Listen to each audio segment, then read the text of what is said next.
I've been a little bit remiss because I meant to start out by asking you about your book, which is coming out in March. And the title of that book is Kill to Order. And I'd like, if you could, just kind of tell our viewers what it's all about, where they can get it when it comes out. Well, so in communist China, this is something I've been studying for 20 years, and it's really only these days, in the last few years, that I think our public social consciousness in America and in free society is kind of ready to accept the level of atrocity which is kill to order. And let me explain to you what it is. So you kind of need to do this it's a type of organ trafficking, okay? A type of, we call it forced organ harvesting, okay? And it's not your run-of-the-mill black market operation, okay, that you kind of hear about, these urban legends and so forth. These black markets operate in many different countries, including like in Mexico and India and so forth.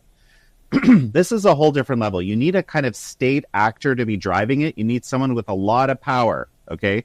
You need a body that can sort of push mass propaganda into a population to dehumanize a group of people, okay? And you need to be able to incarcerate a huge group of people, say 1 million, okay, maybe 2. It's unclear, again, how many, but a very large one. So once you do that, this is what the Chinese Communist Party did back in 1999, 2000 to the Falun Gong. They dehumanized them using propaganda, similar actually to what we saw in the 30s in Germany, what the Germans did against the Jews. And then they incarcerated millions of them, okay? And then what they started doing is blood typing them, tissue typing them, organ scanning them, okay?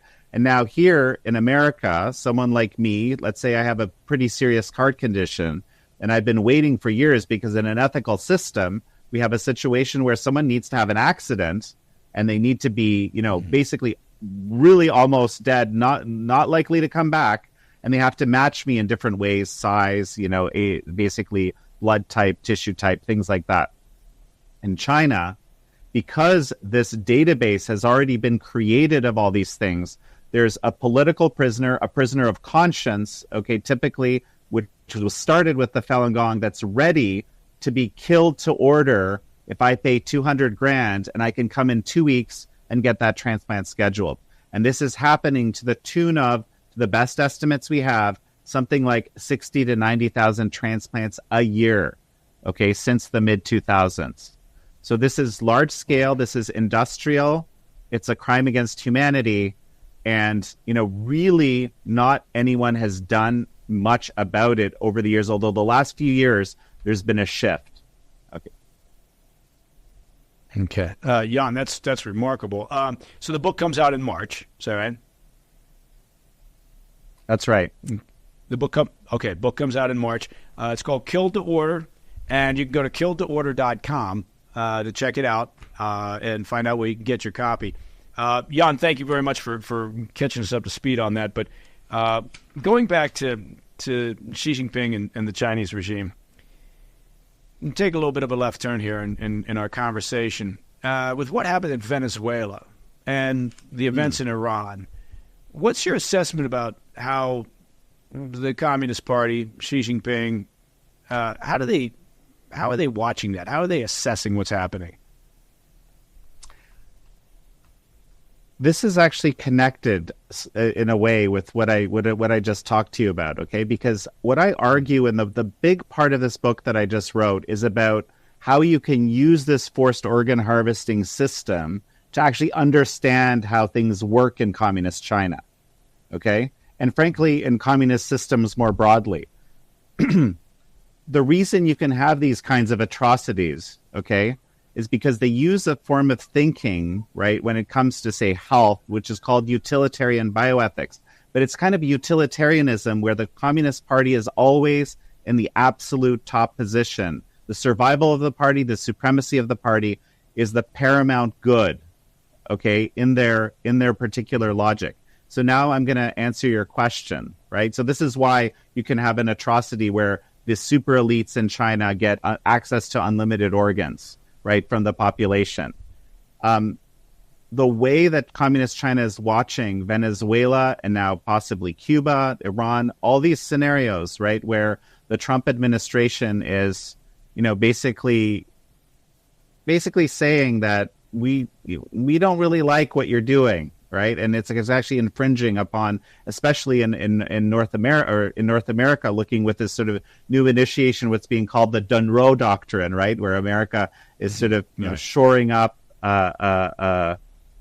focus on the region of North and South America, on the Americas, is that they're asking themselves, what is the U.S. going to do to us, right?